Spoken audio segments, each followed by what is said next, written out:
The moment the glass shattered across the marble floor, every conversation in the restaurant stopped at once. Heads turned slowly, not because of the noise but because of who caused it. A man worth billions standing in an expensive tailored suit staring down at a waiter like he was nothing more than dust beneath his shoes, and what he said next made even the richest guests feel uncomfortable.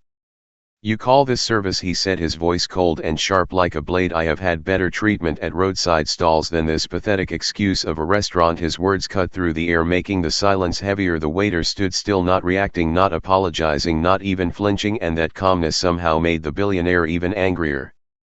"Do you even understand who I am?" the man continued, stepping closer, his presence dominating the space. "I could buy this place 10 times over and still not notice the money missing." The other guests shifted in their seats, some embarrassed, others curious, but no one dared to interfere because power has a way of freezing people in place. But the waiter finally looked up, and there was something strange in his eyes, not fear, not anger, something far deeper, like quiet confidence mixed with patience. He nodded slightly as if he had heard this kind of arrogance before, and simply said, "I understand, sir." That simple response only fueled the billionaire more. He laughed loudly, shaking his head in disbelief. "Of course you do not understand. People like you never do. You just stand there pretending like you matter in a place built for people like me." Still the waiter did not react. He bent down slowly, picking up the broken glass piece by piece, careful not to rush, as if the world around him had slowed down while everyone expected him to apologize or walk away. He instead placed the broken pieces on a tray and stood back up, calmly meeting the billionaire's gaze once again.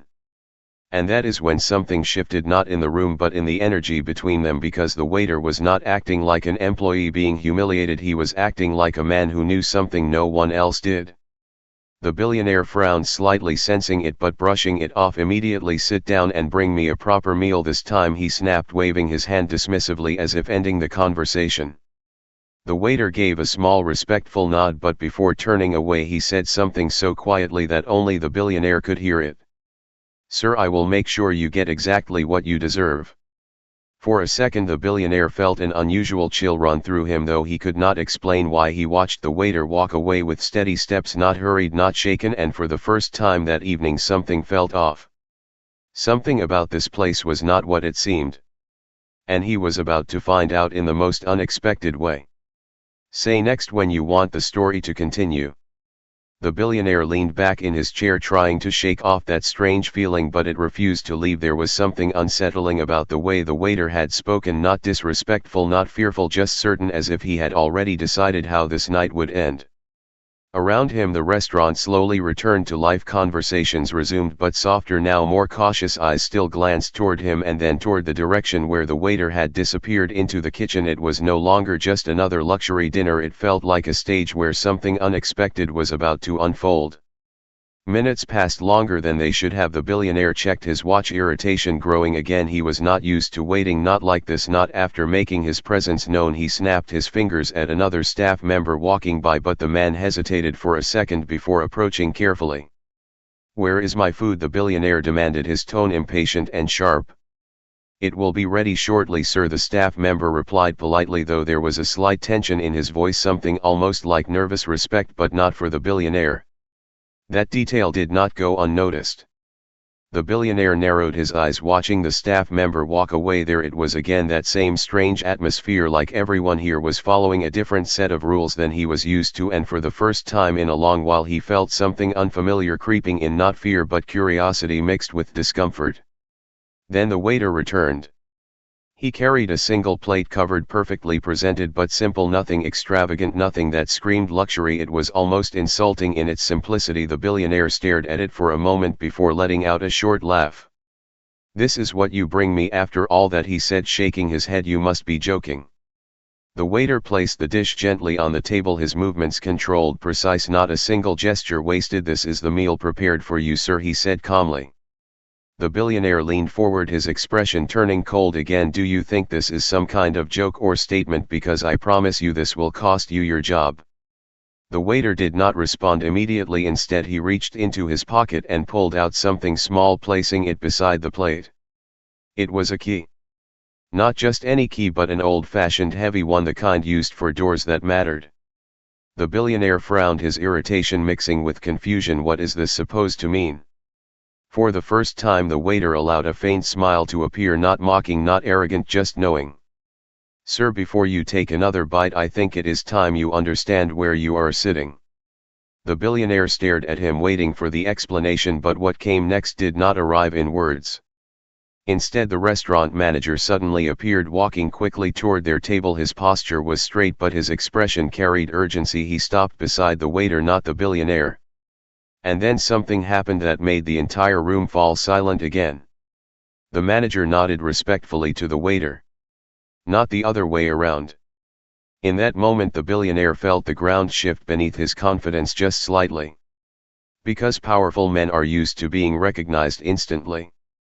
But here in this place, recognition was being given to someone else. And he was about to learn why. Say next to continue. The billionaire straightened in his seat, his confidence still present but no longer as solid as it had been minutes ago. Something was unfolding in front of him, and for the first time he was not in control of it. The manager stood beside the waiter with a level of respect that could not be mistaken. It was not forced, not polite for the sake of appearance. It was real, and that made everything feel different. Is everything prepared? The waiter asked quietly. Yes, sir, the manager replied without hesitation. Everything is ready exactly as you instructed. The billionaire felt a subtle tension in his chest. He looked from the manager to the waiter and back again, trying to piece together what he was missing, because clearly he had missed something important.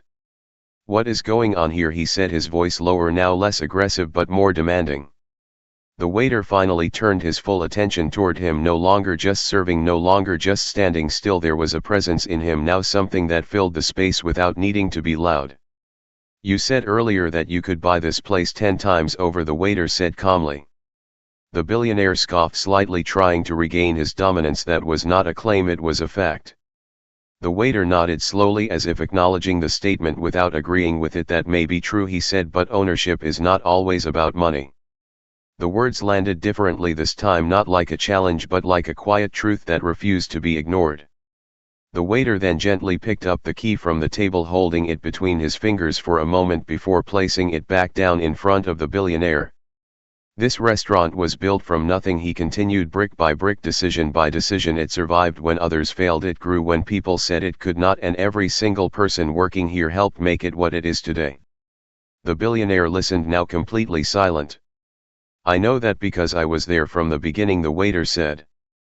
A pause filled the air, heavy but not uncomfortable, just real. And then he said the one thing that changed everything. I am the owner. The words did not echo, but they did not need to. They settled into the room with undeniable weight. The billionaire blinked once, as if his mind needed a moment to catch up to reality. He looked at the waiter again, truly looked this time, not at the uniform, not at the role, but at the man himself, and suddenly the calm, the confidence, the control, it all made sense. You are joking, he said, though his voice lacked the certainty it once had. The waiter shook his head slightly. No, sir. The manager stepped forward just enough to confirm it with his presence alone. No words were needed, but he still spoke quietly. He built this place himself. Silence spread across the table and beyond it. The guests nearby had stopped pretending not to listen. The billionaire leaned back slowly, his earlier arrogance fading, not completely but enough to reveal something underneath, something more human. For the first time that night he did not have a response ready. Because power had shifted in a way he had not expected. And now the man he had insulted was the one who had been in control all along. Say last part when you want the ending. The billionaire sat there for a long moment, his mind racing through everything that had just happened, replaying his own words in a way that now felt heavier than before. The confidence he walked in with had not disappeared, but it had cracked just enough to let something else through, something unfamiliar. He looked down at the simple plate in front of him and then at the key resting beside it. That key no longer looked ordinary, it felt like a symbol of something he had never truly understood. You chose to serve me yourself, he finally said, his voice quieter now, no longer sharp. The owner nodded slightly. I like to see people as they really are, he replied calmly, not when they think they are being watched, not when they are trying to impress, but when they believe they are above everyone else. The words were not aggressive, yet they carried more weight than any insult could have. The billionaire exhaled slowly, leaning forward again, but this time there was no arrogance in his posture, only thoughtfulness. I misjudged you, he admitted, and maybe more than that. The owner did not react with pride or victory, he simply stood there listening. I built companies from nothing to the billionaire continued, but somewhere along the way I stopped seeing people, I only saw positions, value, usefulness. He gave a small pause as if the realization itself was uncomfortable. The restaurant owner glanced around at his staff moving quietly, doing their work with focus and care. This place works because every person here matters, he said, not because of me alone. For the first time that night the billionaire gave a slight nod, not forced, not for appearance but genuine. He reached for the plate and took a bite of the meal. It was simple but precise, every detail intentional. He chewed slowly, then placed the fork down.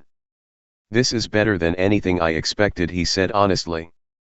The owner gave a small smile, not of pride but of understanding. Simplicity done right often is. Another silence followed, but this one felt different. It was no longer tense, it was calm, almost reflective. The billionaire looked up again. There was something he was not used to saying, but he said it anyway. "I was wrong." The owner met his gaze and after a moment nodded. "Once, that is enough. No lecture, no humiliation, no need to prove anything further." The balance had already been restored.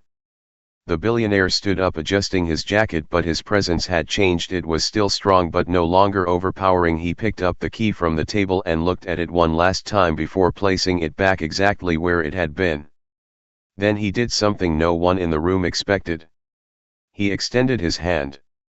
The owner looked at it for a brief second before shaking it firmly, not as a waiter, not as someone beneath him, but as an equal. "Respect does not come from money," the owner said quietly. "It comes from how you treat the people who cannot give you anything in return." The billionaire gave a small nod as if locking that sentence into his memory. Without another word he turned and walked toward the exit. The doors opened and closed behind him just as they had when he arrived, but the man leaving was not exactly the same as the one who had walked in. And inside the restaurant everything continued as it always had, steady, grounded, built on something far stronger than wealth. Because in the end the most powerful thing in the room was never money. It was respect.